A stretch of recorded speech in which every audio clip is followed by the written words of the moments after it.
Hey, what's going on, everybody? Now, for all of you Sorcery and Conqueror stans, I know you may have been a little sad, right? The puppet-nin hasn't gotten a whole lot of love, and they took away the one version where you can actually be a puppet, and, while you can still use it, its legacy doesn't feel as good.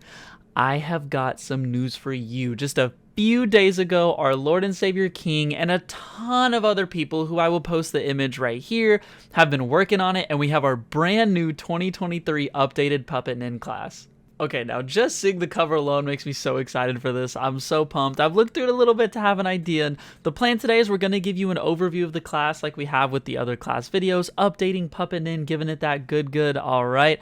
We're going to talk about the base things that the class gives you at its general levels, and then the different subclasses. Now, for the subclasses, we're not going to go hyper in-depth on everything they offer, because if you don't see that at the top middle of the screen, this is 49 pages. That's right, 49 pages for a singular class. Now, granted, it's, divided between its subclasses, so if you pick this class, you don't have 49 pages of nonsense to memorize, but it's worth noting there's a ton of content here, and if I tried to go in depth on every single subclass, we'd probably be here for an hour, if not more. So hopping straight into it, we got our credits. If you want to read through, feel free, and then we have our first bit of it. All right, now, as you can see here, they get a lot of things, okay? A lot of classes will have like a few blank things here and there, right? Maybe level 17 isn't super crazy for them, or, some of the off-brand levels. This one just keeps going. And if you can also see, you have something that kind of looks like spell slots in D&D, but you have your tiers of upgrades, which we'll get into what those mean later. But as you can see, there's a ton going on here. There's so much to understand. If anything, I would relate this to Science-nin, and that it's gonna be a pretty hefty knowledge-based class. If you're really gonna have to know what you're doing if you want to maximize your potential with this class. That doesn't mean you necessarily have to min-max, but you're just gonna have to understand a lot of moving parts. Now, one thing I'm not going to do, sadly, here is do my little snap and talk about which scores you want to take first. And the main reason I'm not going to be doing that today is because the puppet-nin gets kind of janky, to be honest with you. When it comes to using the puppet-nin, it talks about it depending if you're doing black, red, green, or white technique, which, to be clear, those are your subclasses. You're going to want intelligence, and then make these your whatever. And then if you're doing purple or blue, you're going to want to make strength your highest. There's quite a bit of variation from subclass to subclass on what you should do. One thing I can recommend to you, though, on this quick builds is the clans, choosing Hatake, Nara, or Jitan. I don't even include non-clan because that's good for literally everything because you just get feats and feats are busted and it's a whole other conversation to have. But when it comes to the other three clans, those, if you haven't realized, are intelligence-based clans. That's because most of your puppet-nin stuff, again, is intelligence. Not all of it, but most of it. You can get cute with it. I think one thing that's neat, especially because some of the subclasses offer you to take strength rather than intelligence as your main stat, it does give you quite a lot of flexibility on clans. So just because it does recommend those clans doesn't mean you're locked into them. So one thing you might have noticed is that their jutsu known isn't all that large, but honestly, it's okay because they make up for it in a lot of their base abilities, and that's, what we're going to start getting into here. And you got your hit dice, chakra dice, proficiencies, equipment. If you want to read through that, go ahead. Just standard class things, nothing too crazy or wild here. But what I want to start talking about is when we get to your first level things, which are your chakra threads and your puppet tool being your two big things. Obviously, if you've seen the show, you know that chakra threads are a mandatory, and you know that your puppet tool is pretty mandatory to be a puppet master. So, with the chakra threads thing, you get chakra hands for free. So, that's a jutsu you tack onto your list that doesn't count against your jutsu known. And the same thing happens with your puppet tool, where you get to learn mending, again for free, not counting against your jutsu known. So, if you're the kind of person that likes to have a lot of flexibility in jutsus and you're kind of worried seeing those numbers as low as they are, don't be. A lot of the ones that you're going to want to take in order to control your puppet, to heal your puppet, those kinds of things, you get for free, which I think was a really good way to pseudo-balance this class of saying, hey, you don't get to choose a lot of your jutsus, but we're going to give you the mandatory ones so you don't feel forced into grabbing those. So, getting a little more in depth, chakra threads basically takes the chakra hands jutsu and turns it into what you see puppet-nins use, and it gives you a amped version, so to speak, of chakra hands, lasting longer, costing less, all those kinds of things. Now for the puppet tool, this is your base puppet tool. So the stat block you see isn't like the do or die, this is what you're stuck with, because it's going to change and alter based on the subclass you choose, and then in turn the upgrades that you take with that subclass. So don't look at this puppet tool and think, oh man, I'm stuck into this one route and I can't change it. No, you have tons of choices. I would actually argue that the puppet-nin class might have the most variability amongst its class than any other class itself. Now, as you can see, you get mending, which helps you heal your puppet, and it goes into in details on exactly how that's going to work, because again, your mending, similar to chakra hands, is going to be a little different than everyone else's mending, and, you know, there's your puppet tool. Now, getting into our second level features that every single puppet-nin will get, first off, you have Tactics of the Craft, which basically lets you do things without your puppet, okay? As a puppet-nin, you have to be fully cognizant and aware that if your puppet gets destroyed mid-fight, your ability and usefulness drastically falls, which is fine. That's kind of how it should be. You're dumping all of your stuff into this thing and saying, all right, this is my all or nothing. If this fails, what do I do? And that's where Tactics of the Craft comes in and helps a lot. It gives you a few things similar to battle maneuvers that allow you to be a little more useful without your puppet in a worst case scenario. Now, as for the other level 2 stuff you get, that's Puppet Technique and Puppet Upgrades. Your Puppet Technique is just your subclass. It's whatever you're choosing to start to lean into. And your Puppet Upgrades are one of the really fun parts of this, which is what you tack onto your Puppet tool.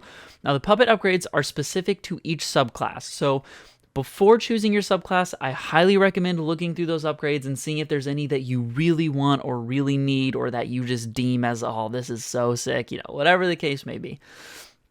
Now, these upgrades do note that they are not created equally, as it says in its little paragraph there. There's going to be some that are level locked, so you're not going to get, as you saw the chart earlier, right? Some of those higher tier upgrades you have to wait till later.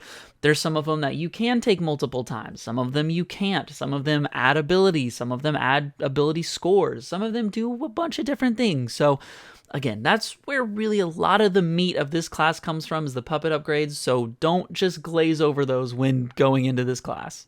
Now, to skip level 3, and we'll come back to it here in a second, levels 4 and 5 are basic things. Don't worry about it too much. It's ability score improvement, so you get your normal stuff, your ability score improvement, your feat, all that. And then the next one is extra attack. But it is important to note that your puppet can make one attack in place of one of your own when you do take the attack action. So, you know, important to keep in mind, extra attack is a little altered for puppet-nin. But the important thing of 3 through 5 is your third level 1, which basically allows your puppet tool to take seals, which is so sick. So if you want to add some armor seals onto your puppet and make them a little tankier, that's an option. If you want to just slap a bunch of weapon seals and make them just an absolute menace to the other team, whether that's applying bleed, lowering AC, blah, blah, blah, blah, blah, whatever the heck seals you want to slap on there, you can, and you get to do 2 plus your proficiency bonus. So the higher the level you get, the more seals you're able to actually put onto your puppet. Now, getting into our last few things here, we have generalized skill and tool expertise. Again, I'm going to skip 5 real quick to give a short explanation of tool expertise. You get expertise in toolkits that you have, basically allowing you to do more puppet-nin things with making the checks a little easier for you, as well as helping with jutsu scrolls and things of that nature. So just kind of base roleplay elements that help. Now, generalized skill is huge. This is something that a couple of other classes have. And basically anything that you are not proficient in skill check wise, you get half your proficiency. So honestly amazing, especially for a game like Naruto 5e where checks and things of that nature can get really, really silly and really, really ridiculous fast. It's just something that helps those things where you might only need a nat 20, maybe you can hit an 18, 19 and pass it, right? A little extra help. But what's really nice is it lets you yourself take the help action as a bonus action.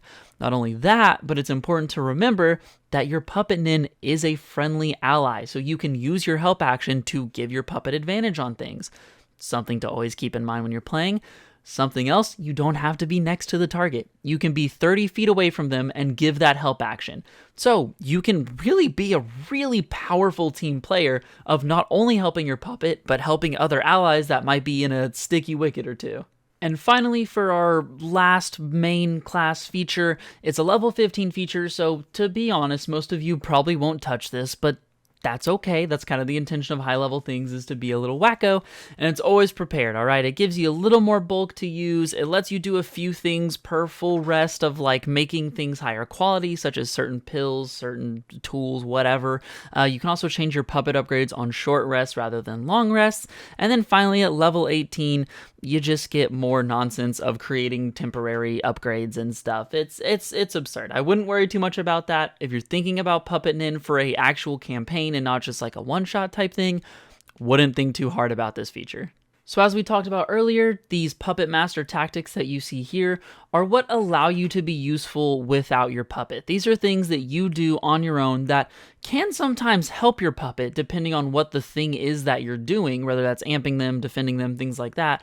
But for the most part, these are so that worst case scenario, your puppet gets destroyed, you're not completely useless. You do still have some help for the team, and you'll still have jutsus and things like that, but most of the time your jutsus will be leaned towards the idea of having your puppet out there. So just, don't freak out when you lose the puppet. You have a few options here. So getting into the sauce and what a lot of you are probably here for, the actual subclasses, the first one we're going to talk about is Black Technique. Now again, I'm not going to go hyper in depth, otherwise we would be here forever, but Black Technique Puppeteer is going to be your basic puppet-nin master, okay? If you're just thinking of your typical Konkoro, he's got his puppets, he loves them, he really just has a knack for puppets, that's what this is for, okay? And as you can see, it talks about the different chassis just being a little stronger, all right? You can make your chassis do different things, as you can see in the image, right? Kind of how you have your different styles of puppet. Then you have your upgrades, which I will scroll through, and maybe at some point you want to pause and read them, go for it. But again, this is your base puppet-nin class, where if you can think of a normal puppet user, that would be this. And next up, we have the Blue Technique WARMASTER. This one is basically you want to fight alongside your puppet, okay? If as a puppet-nin master you don't like the idea or the concept of sitting in the back and just throwing in your puppet to do all the work, this is for you. And that's why we have the puppet weapon types for these guys rather than the, puppet chassis. This lets you use your puppet as more of a weapon and something to fight alongside. Maybe they distract while you hit, or you distract while they hit, or you're both slicing and dicing. All the good stuff. So again, if you want to be in the mix a little more with your character but still have the puppet alongside to help, that's what this class, or subclass rather, is going to offer you. And next up we have our Green Technique, the Marionettist, and these are going to be fairly similar to your kind of standard puppet-nins, but the main difference being, instead of being more weapon focused and having the puppet-nin get in there and fight, melee style, this allows your puppets to do some sauce with some ninjutsu and some genjutsu, alright? So if you want to be a little more battlefield control-y, you want to have the option to take some ninjutsus and genjutsus for you and your puppet to use, rather than just being a big sword or hammer that you throw at the enemy. This is a little better for you, so it can give you some more flexibility in that realm. But again, it's going to make them a little worse when it comes to using just regular weapons and things of that nature. And next up at number 4, we have the Purple Technique Juggernaut. Now, the Purple Technique Juggernaut acts as you see Sorcery whenever we first find him and we first meet him, of you just have a big ass suit of armor, boy, alright? You are tanky to the nines, that's pretty much the idea. These guys are really good if you want to be a frontliner, okay? And you can do some things that are a little less frontlining, a little more kind of suit of armor. You want to get in there and fight a little more and be a little more loose. But for the most part, these guys are going to really, really ideally be your front line. Just, think of it as knight armor, okay? You just put on this big suit and you got more abilities, things of that nature. So again, this is instead of having a puppet that you actually control and fight alongside, you are the puppet, but like not actually a puppet. You're like inside the puppet suit. It's a whole thing. And for our second to last option, we have the Red Technique PREFORMER. These guys, all about maxing out your numbers, okay? For this one, we are looking for quantity over quality, all right? We don't care how many there are, because you're fighting 100 puppets, okay? Good luck dealing with that. Now, scrolling through, again, you can pause, read, go through your stuff, but that's the base idea of this one, is this is all about doing your sorcery dream of having 100 puppets surrounding you, all right? Now, I want to be very clear that the 100 puppet technique doesn't come until level 20. So, almost assuredly, your campaign's not going to level 20. So, don't be super caught up in doing 100 puppets. But hey, maybe you can hit level 10 and do 10 puppets, all right? That's a little more reasonable. So, if you're looking to just absolutely overwhelm your enemy with the sheer number of puppets you have, this is going to be the one for you. Now for our final subclass, and honestly what I would argue is one of the most creative and probably one of my favorite subclasses, that's going to be the White Technique Weaver. Now while everything else has had a puppet in some form or fashion, even the Juggernaut using the puppet suit of armor, these guys focus on having no puppet at all. That's right. These guys focus on using their chakra threads not to manipulate and maneuver puppets, but rather people and the enemies on the battlefield, which I think is really sick, right? It gives you that kind of intelligence operative vibe where you get to use your chakra strings to mess with enemies and sometimes also help allies in different ways. And again, per usual, pause, read through if it interests you, read through the upgrades. But for my example of Shippuden, if you remember Granny Shio controlling Sakura with her threads doing certain things, it's something you can do, and it's a genuine ability that these guys have. So maybe you think Puppet Master is really cool, but you kind of decide, I don't want to deal with having a puppet. This is your pseudo way out of it. Now, the last few things before I can let you guys wander off into the beautiful puppet-nin subclass, classes, whatever, is going to be the Puppet Master upgrades, which these are any upgrades that are deemed viable or usable or whatever term you want to use for multiple subclasses, because all those upgrades we were seeing earlier were subclass dependent and were only allowed in those specific one, whereas these are multiple. As you can see, some of them happen to be all, some of them are only 3 specific techniques, some of them are like all but 1 technique, and that's how it goes, right? Especially with the last subclass being something that doesn't even use a puppet itself. It'd be kind of hard to give some of these upgrades to that subclass. So these are just some extra ones you can use, extra things to look for. At the very bottom of the document, you can find your class feats. Just like every other class, they have feats tied to them that you can use to amplify your puppet-nin self in a few different ways. And then here's some other archetype feats.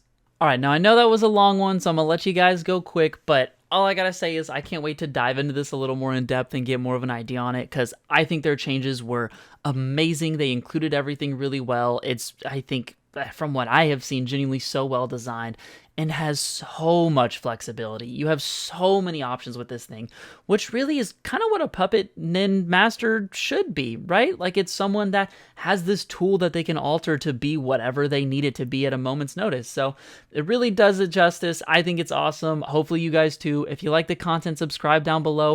If you got any questions in the comments, I'll answer what I can. I'm not going to say I'm a master at this because, again, this has literally been out for just a few days, so if I don't have every answer, I apologize. But nonetheless, hope y'all enjoyed, and I will catch y'all on the next one. Peace out.